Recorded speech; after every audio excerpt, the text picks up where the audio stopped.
Assalamualaikum warahmatullahi wabarakatuh. Perkenalkan, nama saya Gendis Ayu Claudia. Saya adalah peserta laser CPNS tahun 2021, angkatan 15 kelompok 2. Dengan pengampu materi Ibu Dr. Haji Dumasari Harahap SH MSI dan Lembaga Penyelenggara Diklat LPP Agro Nusantara Wilayah Medan. Dalam video kali ini, saya akan menjelaskan nilai-nilai dasar PNS, khususnya akuntabilitas dan nasionalisme. Dari gambar tersebut, akuntabilitas dimulai dari yang pertama, konsep akuntabilitas, yang kedua, mekanisme akuntabilitas, ketiga, akuntabilitas dalam konteks, dan keempat, menjadi PNS yang akuntabel. Apa itu akuntabilitas? Akuntabilitas adalah kewajiban setiap individu, kelompok, atau institusi untuk memenuhi tanggung jawab yang menjadi amanahnya.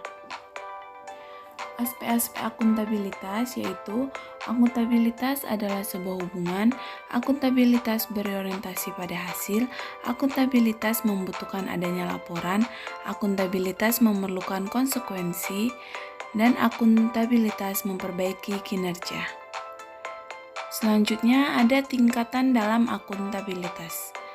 Yang pertama, akuntabilitas personal, akuntabilitas individu, akuntabilitas kelompok, akuntabilitas organisasi, dan akuntabilitas stakeholder.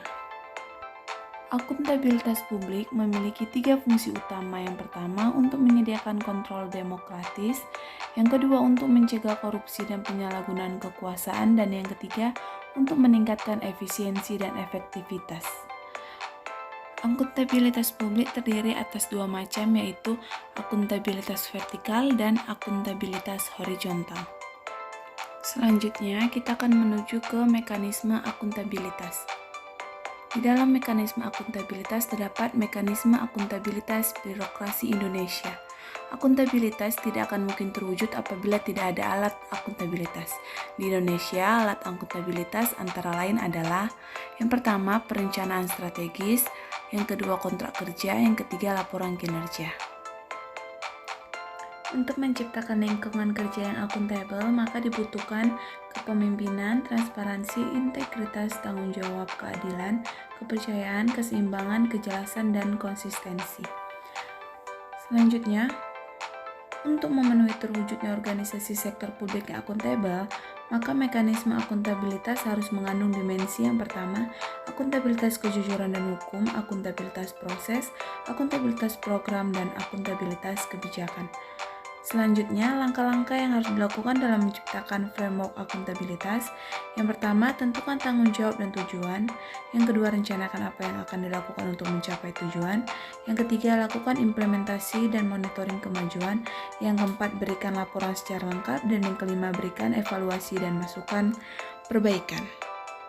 Selanjutnya, kita dapat melihat dalam bagian tersebut bagaimana untuk menjadi PNS yang akuntabel dengan menerapkan prinsip profesi ASN sesuai dengan nilai dasar, kode etik, dan perilaku.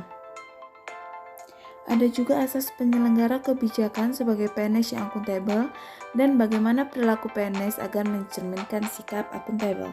Pada nasionalisme ini, kita dapat melihat bahwa untuk mewujudkan ASN sebagai pelaksana kebijakan publik, sebagai pelayan publik, dan sebagai perekat dan pemersatu bangsa, maka setiap ASN perlu menerapkan dan mengimplementasikan nilai-nilai dasar yang terdapat dalam Pancasila. Terima kasih.